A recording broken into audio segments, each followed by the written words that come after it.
on this day, December the 15th, 2005, my dad had a big nervous breakdown in the pub.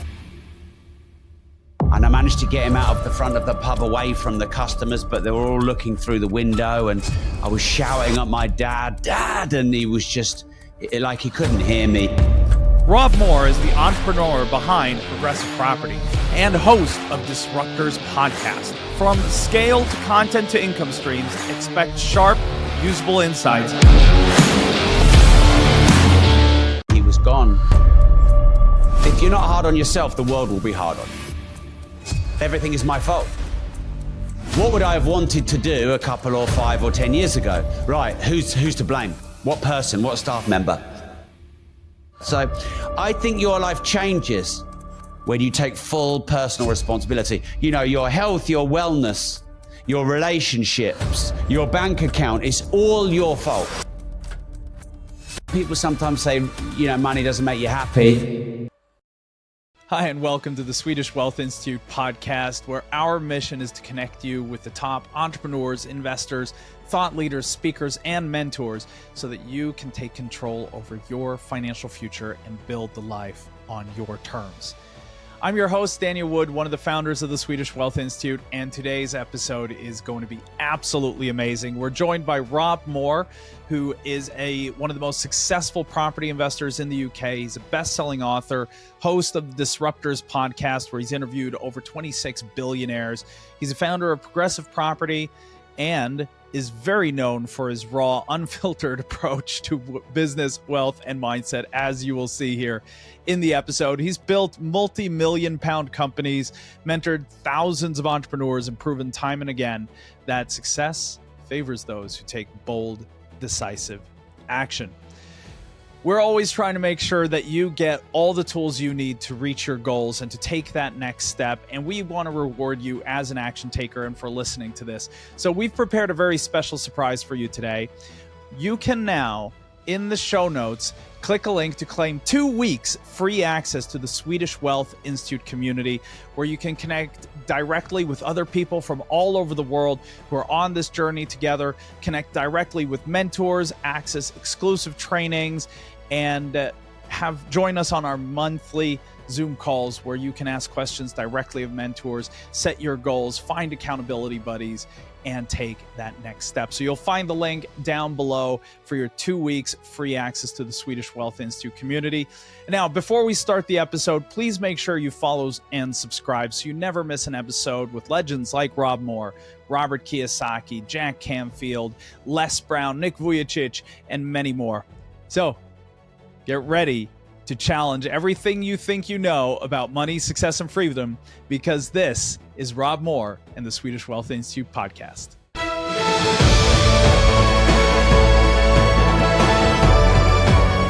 You went from 50,000 pounds of debt to your first £1 million.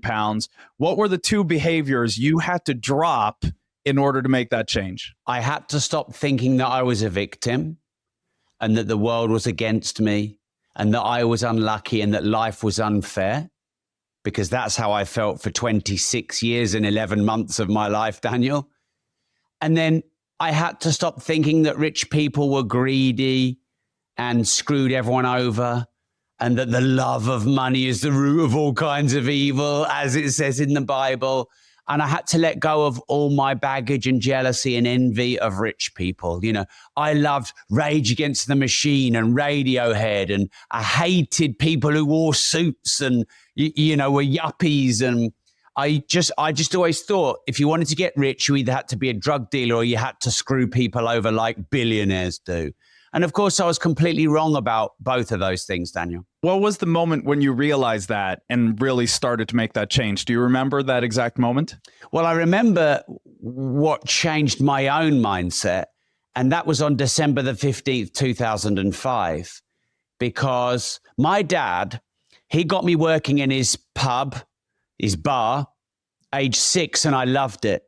And I was earning more by age 12 than many adults are now in the UK with inflation and labor. And I didn't want to go to school. I hated school, but I loved working for my dad in his pub. And then I did all right at school, and I went to university because that's what smart people were supposed to do. What you're supposed to do, yeah.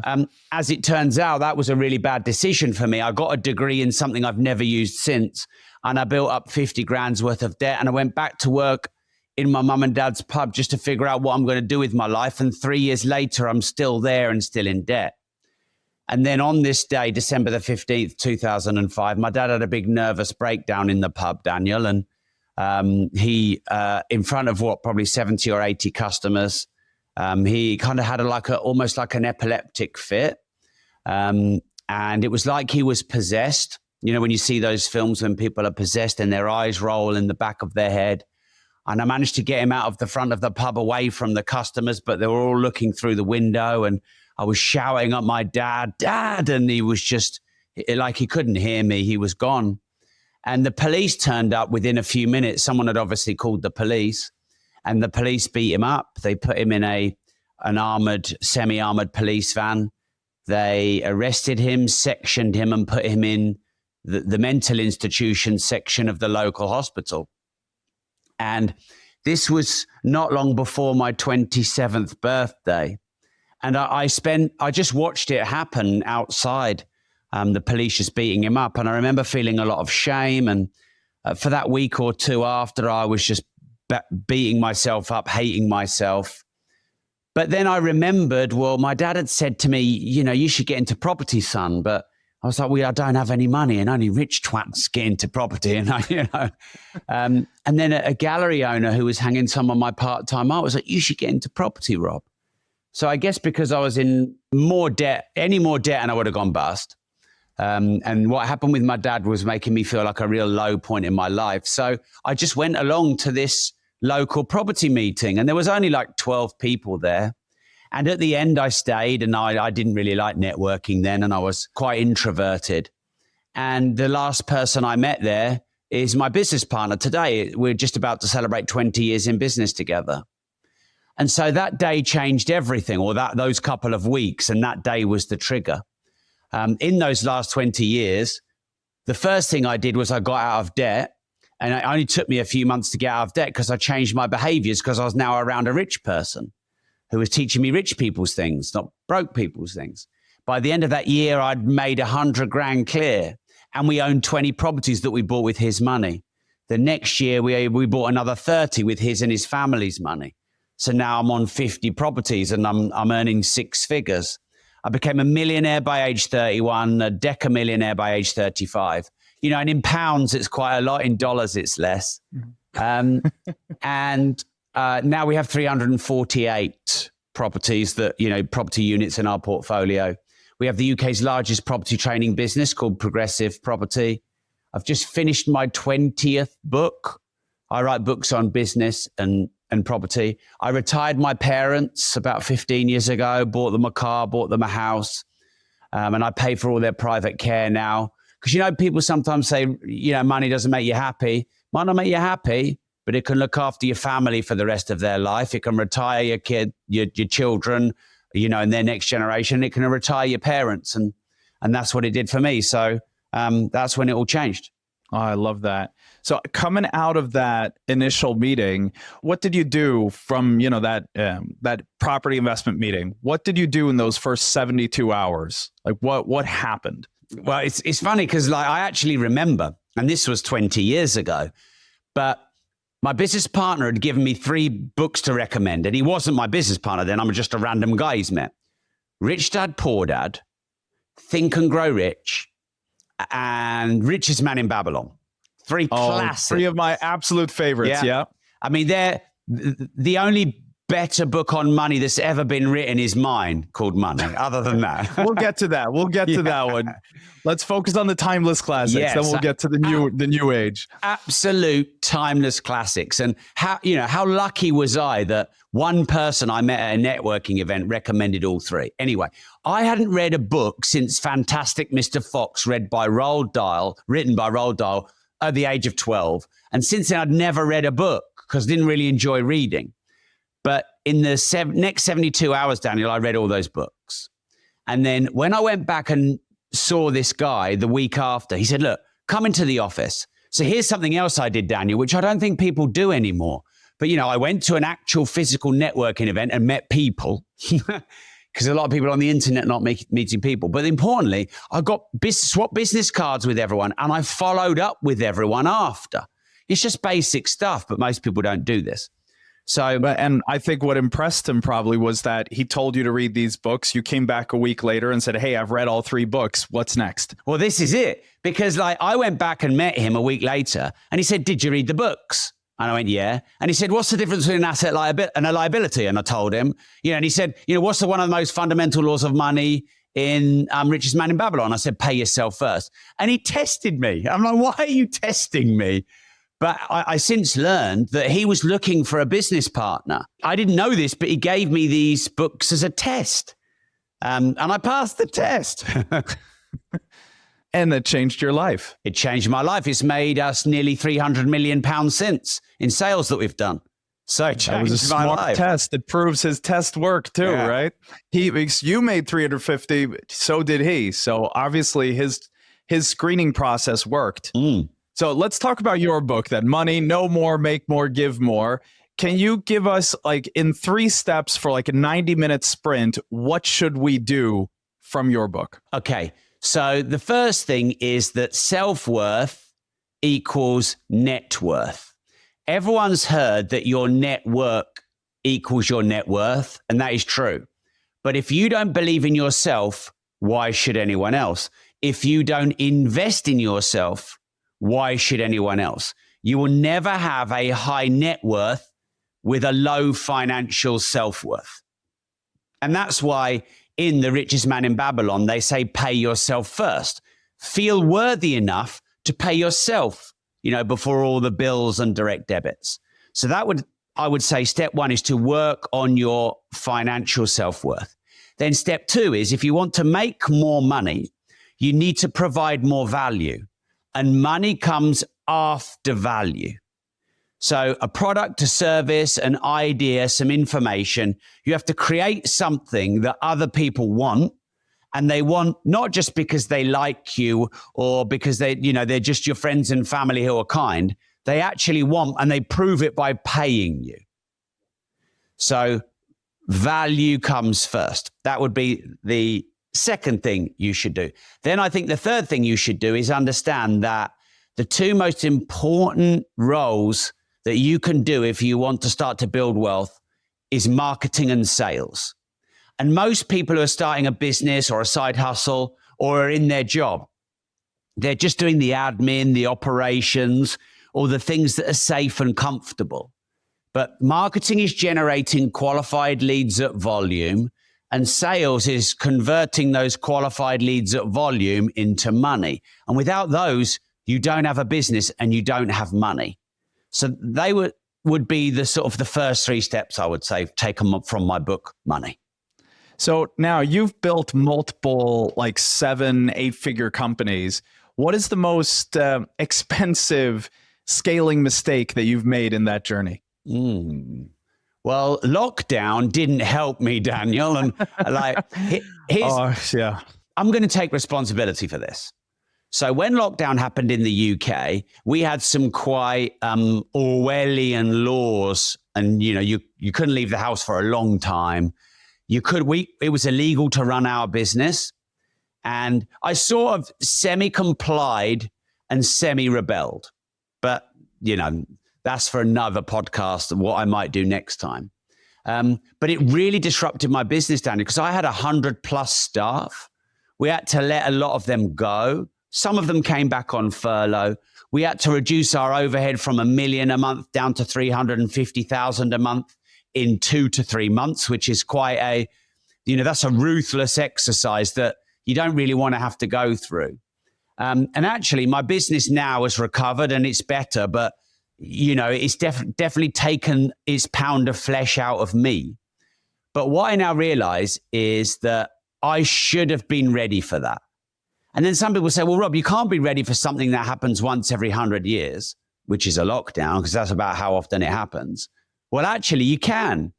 If I'd have studied history enough, if I'd have listened to Ray Dalio enough, and also as you grow and your business becomes more successful but has more responsibility, you're supposed to plan for worst case scenarios. And I didn't plan for this worst case scenario. And so it's my fault that I wasn't ready for it. So I'll be ready for the next one. So my biggest lesson and the biggest failure in, growing a 9-figure business, not just an 8-figure business, Daniel, is you must be ready for worst case scenarios. You must be ready for the things that you can't even plan for. And so now, even if there's like an earthquake or a force majeure or another lockdown, I'll have a plan on what to do. And, I suppose some would say that that's being quite hard and brutal on myself. But if you're not hard on yourself, the world will be hard on you. No, I agree. I mean, obviously, COVID was really, really tough on us as well, running an event company. And all of a sudden, just as for you guys with Progressive, we couldn't do events. And it's, as you say, it was one of those, it happens once every 100 years. But when you look at it, there's a lot of things that happen once every 100 years. And you have to plan for all of them because at least one of them is going to happen during your time in business. But what was an early warning sign that you missed that you should have picked up on? I would probably say diminishing law of returns. So I've kind of always known this. If you think about, if anyone's ever bought nice cars, well, a £30,000 car is like 10 times as good as a £10,000 car. But a £300,000 car is only twice as good. And then the £3 million car is only 10% better.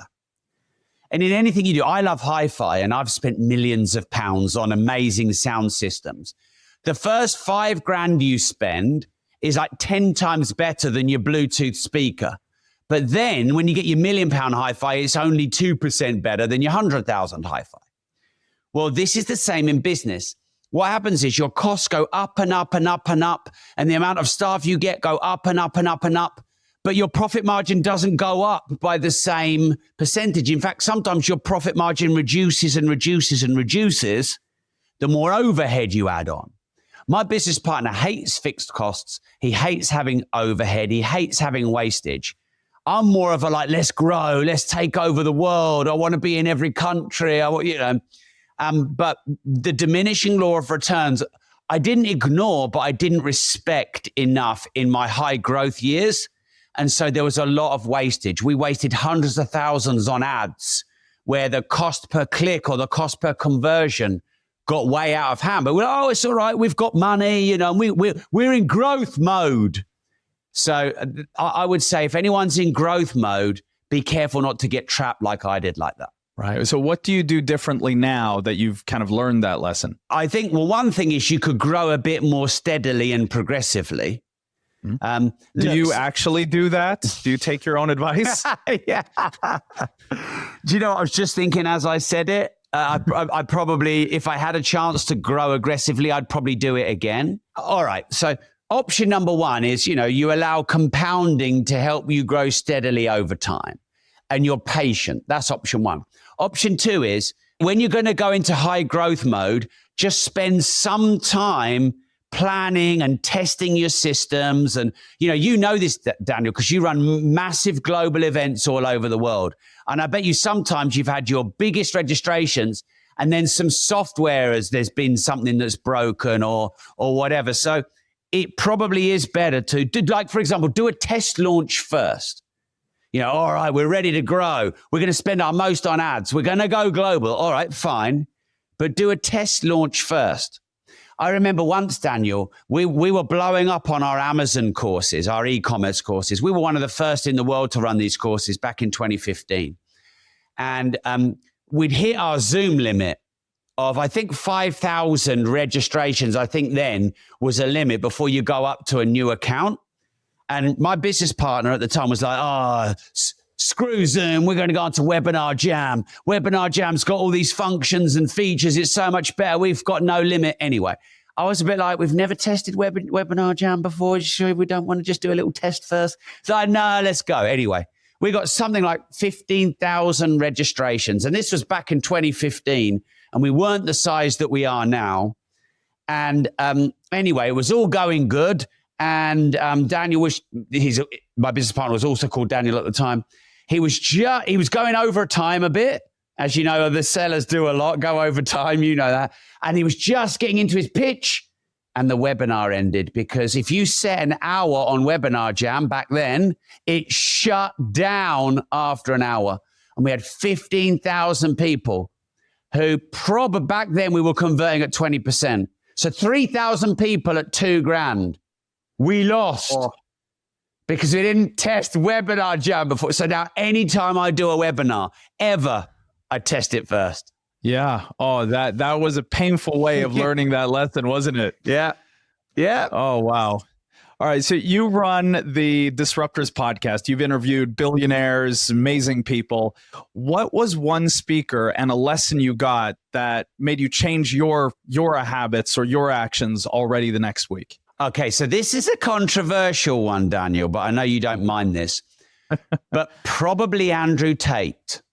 Okay, yeah. So that's going to be interesting. Yeah. I mean, I've had some of the most famous people in the world and some of the richest people in the world. And obviously, Andrew Tate is very dividing and controversial. And he's blown up on my show. And the one thing that I think he says that really helped me and I think can really help everyone. Now, we all know this. What I'm about to tell you is not new. We all know this. But Andrew kind of like got me to really like, do you know what? You are right. And that is, everything is your fault. Everything. He's like, you know what? If I'd planned for sun and it rains, it's my fault. Well, how is it your fault? Well, I didn't have a plan B. So it's my fault. You know, they say, if it rains on your wedding day, well, you need to have a plan B then. So when you take full, final personal responsibility for absolutely everything, then you're in control of your life. Not everything will go your way and not everything will be easy, but you have control of your life. And when I learned personal development from Chris Howard and Tony Robbins 20 years ago, Daniel, I learned about personal responsibility. But, the world did get a bit soft a few years ago. And, the pendulum's swinging a bit now. And, some of these sort of uber masculine influencers are becoming quite popular. Also, I'm 46 and I'm probably in the top 3 best shapes of my life, I would say, in terms of my fitness and my ability to box and things like that. And it was kind of Andrew that reminded me that just because I'm 45 doesn't mean I have to succumb to having a dad bod, and that I should be training more and I should make training the highest priority. And I'd made business the highest priority for 20 years. And so my training had kind of, fallen off the bandwagon a bit. So those 2 things have been really good for me, Daniel. Yeah, that's amazing. So how does that actually play out in your life now? You taking that personal responsibility? Well, everything is my fault. So if something happens in my business that doesn't go right, it's my fault. Now, what would I have wanted to do a couple or 5 or 10 years ago? Right, who's to blame? What person? What staff member? But actually, if you trail back, everything comes back to you. So let's say a salesperson has been up to mischief. Okay, well, you could say, well, it's the manager's fault for not spotting the mischief properly. Okay, well, then it's my fault that I haven't trained the manager properly. Or if there's a flaw in the system and the manager didn't spot the system and the salesperson did, fair play to the salesperson. Good on them. Well done. We'll be having words, but well done. And it's my responsibility to make sure it doesn't happen again. I own the business. Everything is my fault. So, for example, we were about 3 minutes late, Daniel, for your Zoom. That's my fault because I went over 3 minutes late in the meeting. Now, someone in the meeting was talking and I'd already said I needed to leave the meeting, but I didn't shut him up.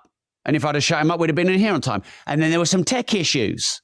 And I sort of said to you, I just want you to check, Daniel, if it's not your end, but I take responsibility that it was probably my end. Now, if you are late and you get caught speeding and you're pissed off with the police for catching you speeding, it's your fault that you didn't turn up or you left. Here's something that's quite fun to do, Daniel. People are really surprised. If you're ever late to a meeting, say, I'm really sorry, I didn't leave early enough. And people just go, hey, because no one does that. Everyone blames the traffic or, the sat nav or the GPS or whatever. Take responsibility for everything. And so in every, if your relationship isn't where you want it to be, that's your fault. I tell you something I now do. I said this on the stage yesterday and they quite enjoyed it. But my wife likes my credit cards. She really likes them. And look, she's not the sort of person that buys loads of Gucci and Armani. But, she's 47. Our kids are in teens now. She spends many thousands a month on food, on supplements, on health. She loves travel and she wants to take them on holiday. The private school, with all of all the trips are extra. And she's dropping tens of thousands a month on the credit card. And you know what? For quite a while, I used to be like, maybe, is there any way we can't get that down? And then thanks to, I don't know if you've ever had Ken Honda on your events. He has Happy Money. Yeah, he's spoken at one of our summits. Yeah, his Happy Money. So, I made a decision after sort of listening to Ken about, money has energy and it has happy energy. Or, John DeMartini, one of our mutual friends, he said you should pay every bill with gratitude and love. And I was not a master of paying HMRC, Inland Revenue, IRS. I wasn't paying them with love. Anyway, so every time now my wife says, can you pay the credit card bill? I immediately pay it. And I replied to her saying, paid with love. And I take responsibility because I'm the man of the house. And we agreed that she would raise the children and I would go and, earn the money. Make sure she could pay for them. Yeah, exactly. Make sure that she could pay for her credit cards every month. That was the deal we had. So I think your life changes when you take full personal responsibility. Your health, your wellness, your relationships, your bank account, it's all your fault. Now, by the same token, those people who are a bit down on themselves, anything you do well is also your fault. A lot of people, it's all luck. No, it's not luck. If you did something well, that's your fault. Of course, if you made a mistake, that's your fault. No, I like that. It's as I always say, life happens for me, not to me. And I keep getting these, lessons. And sometimes these lessons hit you pretty hard, but that's because I didn't listen early enough. T. Harv Eker always says the universe will start by whispering in your ear. If you don't listen, it'll tap you on the shoulder. And if you still don't listen, it'll slap you across the face. And I let the universe slap me a little too often. That's one of the things I'm working on is getting better at actually listening. So what does a day look like in your life now, compared to back in the day? What is a day for you now? So I'd love to say that I wake up and roll over and look at my wife who looks me in the eye. Let's be real. I get up between 2:30 a.m. and 5:30 a.m. I let my body sleep for the time that it needs. I think sleep is very important, but I've always thought that before they wrote books on it. But I get up when my body is my alarm clock. And I get up between 2:30 a.m. and 5:30 a.m. What time do you go to bed then? I got to ask. Yeah, between 8:30 p.m. and 9:30 p.m. Right. So that means sometimes you're only getting 5 hours of sleep. Yeah, and sometimes 8.5, 9. I let my body wake me up because I think my body is smarter than me. So obviously, if I've left the curtains open and it's British summertime, and then that's my fault because it gets light at 3 a.m. But if I'm really tired and I feel like I've just woken up randomly, I'll try to go back to sleep. But if I need to get up, I get up. Now, I had David Goggins on my show, and he's hardcore, and don't hit the snooze button. So if my body is awake, I'm getting up. I'm not trying to lay in another 3 or 4 times. I don't ever hit the snooze button on myself. Now, by the way, I work every day, but I don't work 12 hours every day. So I have holidays every day, and I have time off every day, and I work every day because that works better for me personally. So like micro holidays and micro time off within a day. Like a Sunday, I'll work 3 hours. A Monday, I'll work 12 hours. But, you know, all my holiday I know trips, the feeling. A Sunday when you've worked only 3 hours felt like a day off. Yeah, it does, exactly. But also it feels like you're still producing and you're still moving forward.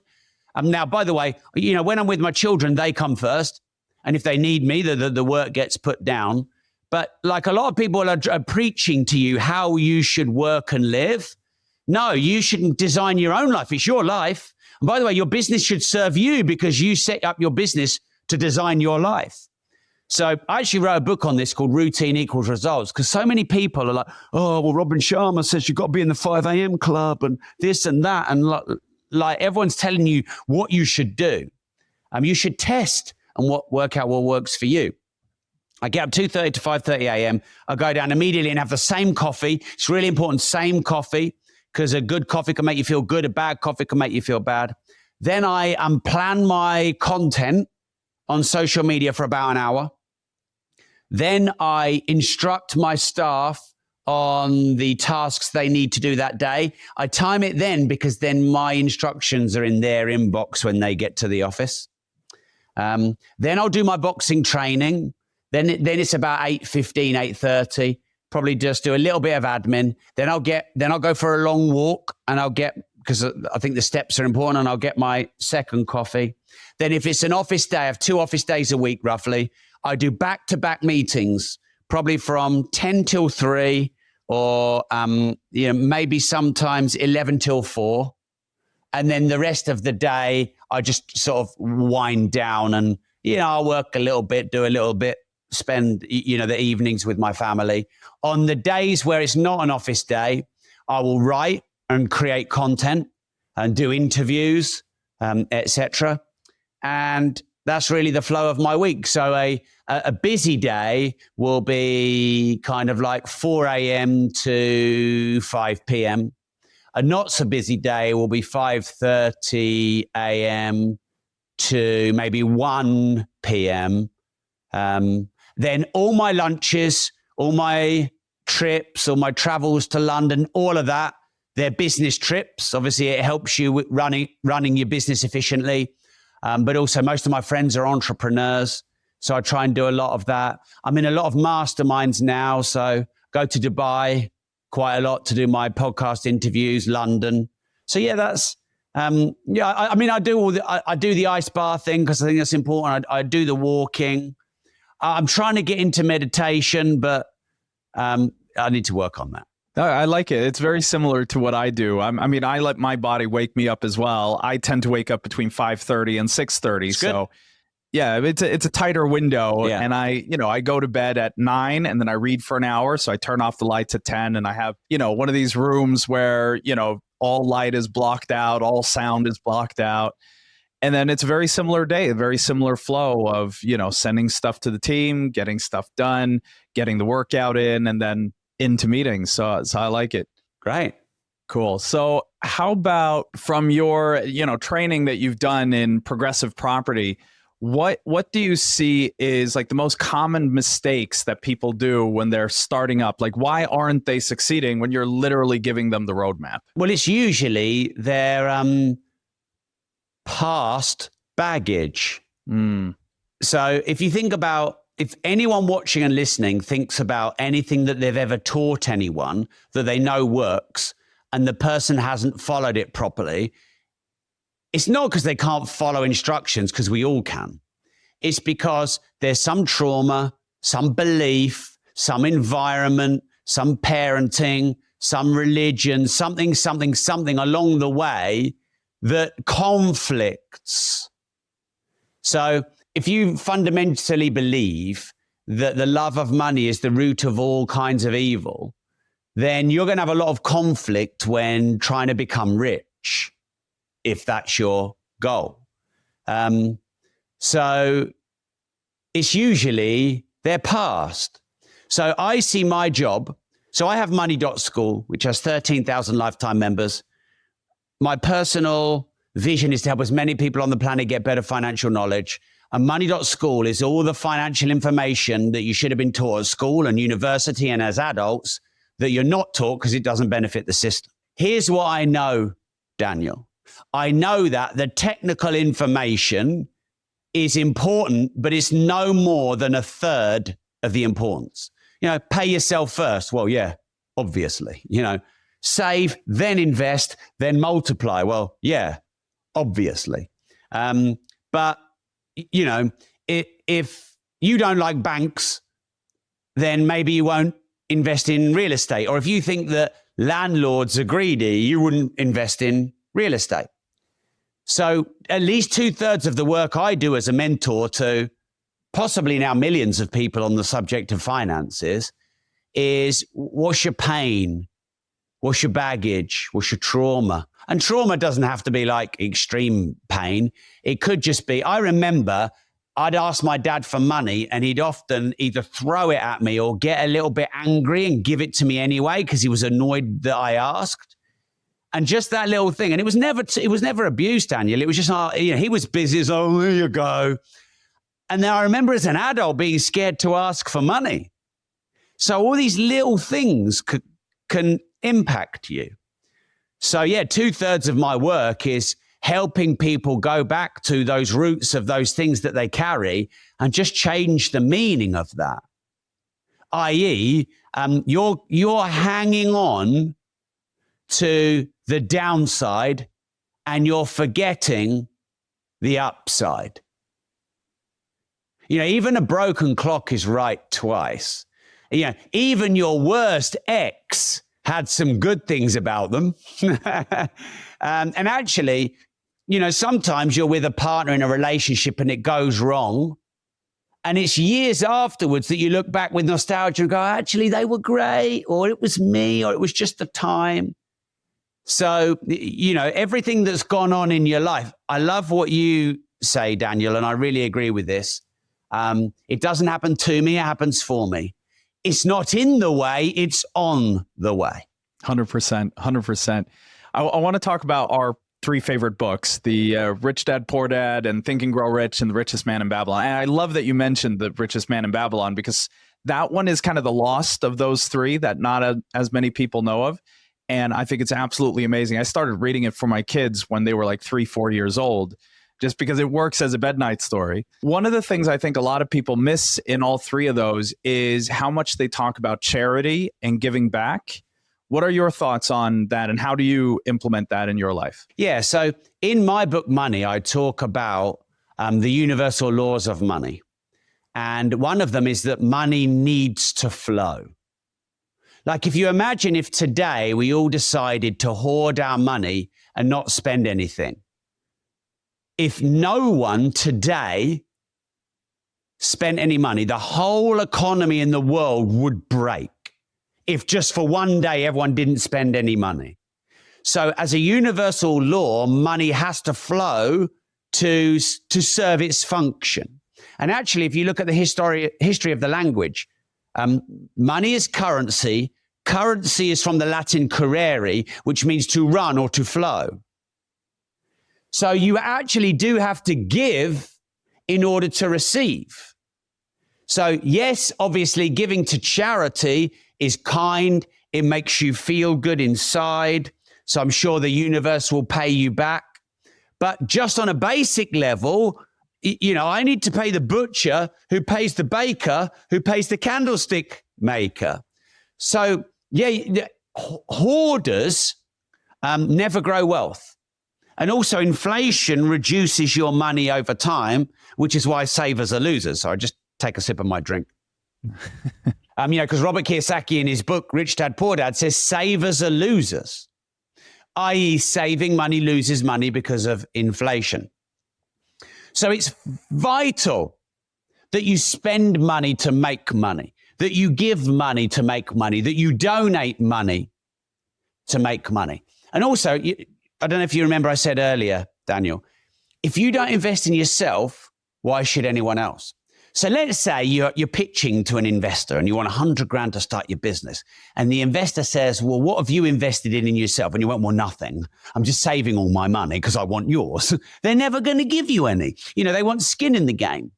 Whereas if you say to the investor, well, I've invested 15,000 of my own money into launching the business, and I've done lots of training and personal development courses, and I've gone and got this degree that helps me in this business, they're going to look at you and go, well, you're investing in you, so I'll invest in you. So if you don't invest in you, the universe won't invest in you. And these are fundamental laws of money. And, I wrote about these in my book. Yeah, I spoke a lot with both Robert and Kim Kiyosaki about this. And, at a point in their lives, they were both they were together living in their car, and, they were homeless, and still they were giving 10% of all they made to charity. And so if you were sitting with someone who's kind of starting out on their journey and they are investors and they're going to be investing, how do you explain why they shouldn't put all of it into property? Instead, they should put some of it into charity. Like, why would I not just build my own assets? Why would I give to help others?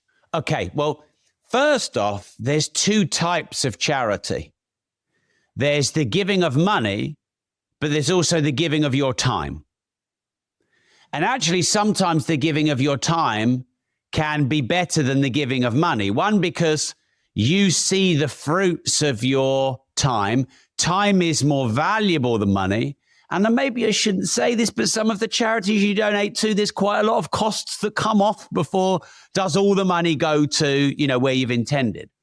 So if someone's struggling initially to get over that hurdle of giving a percent of their money, by the way, a percent is good, because if you're really not earning much, well, you can still afford a 10% of not a lot. So I agree with you that, you should probably start, but you can give something that's meaningful to you, not just a charity, but something that you really believe in because you feel like your energy as well as your money is going.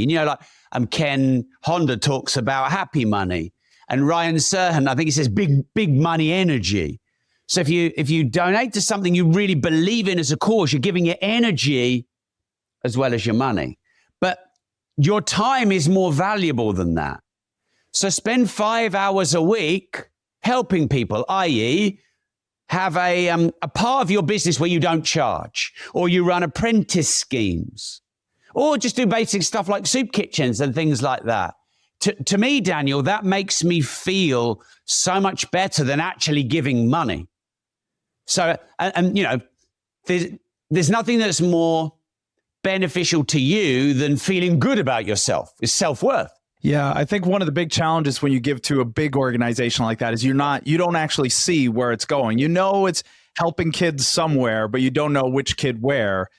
And I remember when we were at, this was during COVID, so it was, a really tough time for us. We couldn't run the business. My ex decided to start a food drive around Christmas, so that families that couldn't get their, Christmas food, they could come and pick it up. And, a lot of the local stores and stuff gave.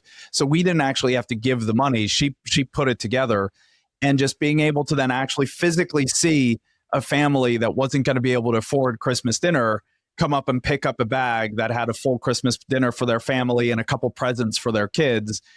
That meant so much more than giving the money to some big organization that you never see it again. Yeah, so every Christmas and every Boxing Day, and I've done this for 10 years, I spend about 4 hours a day just doing 15-minute one-to-one calls for people who are lonely or on their own or just want someone to talk to.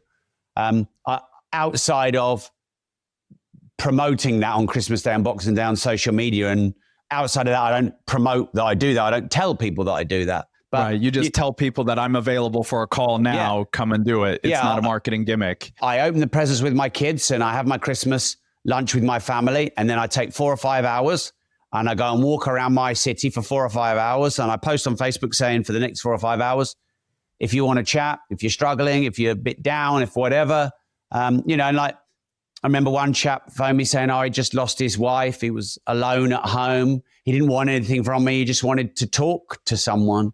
Some people are like, I'm in quite a lot of financial debt, so I'm a bit stressed this Christmas. Can you give me some sort of tips on, being better with my finances? So yeah, and that probably feels better than giving 100 grand to a big charity. Oh, that's beautiful. I mean, I remember when I went through my divorce and, you have all the friends that kind of get split up and there are definitely periods where you're sitting there going like, wait, which friends are mine? Is there anyone I can call? Yeah. And luckily that didn't coincide with Christmas because, I have the kids and the family still, but I can definitely see someone who might not be in that situation having no one to call. And that's a tough day. So that must be amazing for them to be able to call and just have someone to talk to. Yeah, I enjoy it. Yeah. And to be fair, it doesn't matter if you're famous. Like if you're listening to this show, put out the message and, I'm sure me and Rob might be able to forward it. That will split some of the pressure off of you. Yeah. Yeah. Right. Let's all do a joint venture and we can have millions of people being spoken to. But, Tony Robbins, what he does every year, he's created a massive movement on that.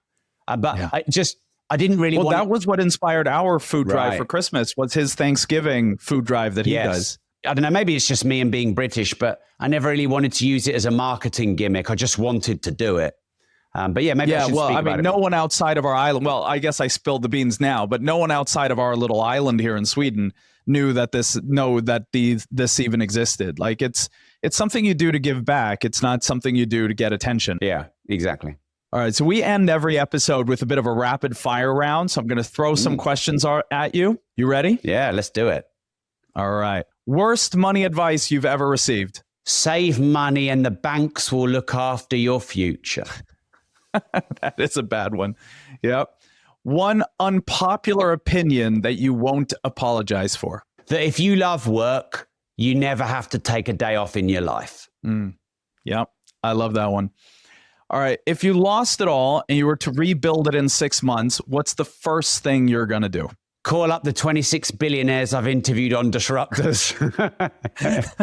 Okay. Let's say you didn't have their phone numbers either, because most of us can't use that. What do you do? I'd probably launch an information business. I'd use social media to sell my course or my content. Nice.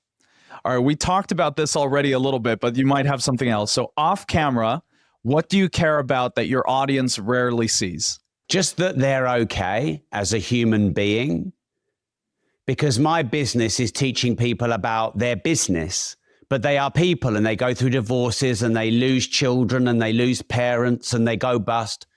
So just checking that they're okay, that would probably be what I care about off camera. Oh, I like that. So what is a quote that you turn to when things get heavy for you? Well, I always turn to Marcus Aurelius. He's my favorite.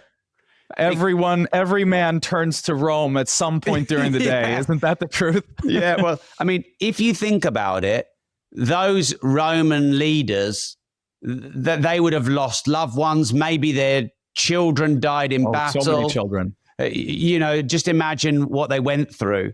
But yeah, I mean, I save a lot of Marcus Aurelius quotes. This is actually not Marcus Aurelius, but quotes like this. Don't seek for everything to happen as you wish it would, but rather wish that everything happens as it actually will. I.e. That does sound very Marcus Aurelius. It is. It's the Stoics. But basically, I think stress comes from expecting something to be different from what it is, or trying to change something that can't be changed to something else. Whereas if you act like everything, I think that is Marcus Aurelius, act like everything that happened was part of your plan. And that, dancing with the universe, if you try and do jujitsu against the universe, it's going to tap you out every time. But if you follow its lead and dance with its every move, I think you're going to live a great life. Nice. So what is one big thing for you that you're really excited about in the next 12 months? Oh, Money.school. So we've hit 13,000 plus lifetime members. We've uploaded hundreds of hours of content in the last, probably just 1 year to help people make, manage, and multiply money. I'm excited to disrupt the education system and teach people about money, the stuff that schools should have taught them and didn't, the stuff that their parents didn't know. We're launching this globally now. We're just currently doing a how to raise money series to help people get off the ground and raise money. So, because I've been running in-person events, Daniel, for 20 years. We probably do 850 training days a year, in our training suites just over there. But, this is my global program. Anyone under the age of 18, they can log in under their parents' login and they never have to pay. No kid under the age of 18 will ever have to pay for Money.School. There's a 14-module Money.School for Kids series inside Money.School. That's the thing I'm most excited about in business at the moment. Oh, that's amazing. So I know you've prepared something special for our listeners here. So I'm going to let you take the floor and share that. Yeah, well, I would actually say Money.School. Because it's less than 50p a day. You can cancel anytime. There's no ongoing contract. And we actually have quite a big price rise coming. Because, if you look at Mind Value or the real world, they're 3 or 4 times the price. And right now, live, we have this 6-week How to Raise Money online series, which just helps people get some money in the bank to launch their business. So, it's basically free. I spend more on coffee in 48 hours than it costs to be on there a month. So, and I'm holding that special price for your listeners and viewers, Daniel, before it goes up. If anyone joins, any price rise, they're locked in at the lowest price. Nice. Yeah. So you won't raise the price on them. No. It's just for new people who join later. Yeah. Awesome. We'll add the link here in the show notes so that everyone easily can get to that. Rob, I really appreciate you taking the time. This was absolutely amazing. And we'll speak soon. Thank you very much, Daniel. I hope you enjoyed today's episode with Rob Moore. Make sure you follow and subscribe so you never miss a new release. Now, we appreciate you taking the time to listen to this episode, and we really appreciate you as an action taker. So we have prepared another gift for you before you go. We want to give you a free ticket to your path to financial freedom. You can claim your ticket through the link on the show notes and see all of our other coming events there. Join us live for world-class training with speakers like Robert Kiyosaki, Nick Vujicic, Rob Moore, Les Brown, Jack Canfield, John DeMartini, Kim Kiyosaki, Marcy Shimoff, and many other absolutely amazing speakers. Next up, we've got another legend coming to the Swedish Wealth Institute podcast, Raymond Aron, who's a New York Times top 10 best-selling author, master of branding, and has written over 140 books. He's going to show you how to use a book to elevate your brand, your income, and your impact, even if you've never written a page. You do not want to miss this episode. So if today's episode helped you, if you want to learn from even more of these amazing speakers, please share this with a friend who's building their wealth. And don't forget to subscribe so that you are first in line for the next episode with Raymond Aron and more gifts coming in the next episode. I'm Danny Wood. Thank you so much for listening to the Swedish Wealth Institute podcast. See you at the summit. Raymond Aron is a New York Times best-selling author and longtime mentor in branding and wealth education. He'll show you promotion that actually moves the needle. You have to create something that makes you. Amazon does not want tens of millions of crap books with no human heart in them. Just what a brand does, and this is really powerful, Daniel. A brand makes you different even if you're. And as soon as the Gutenberg press came, all of a sudden there were thousands of books. And so when people wrote a book, it was just. This is very sad. The number one cause of failure is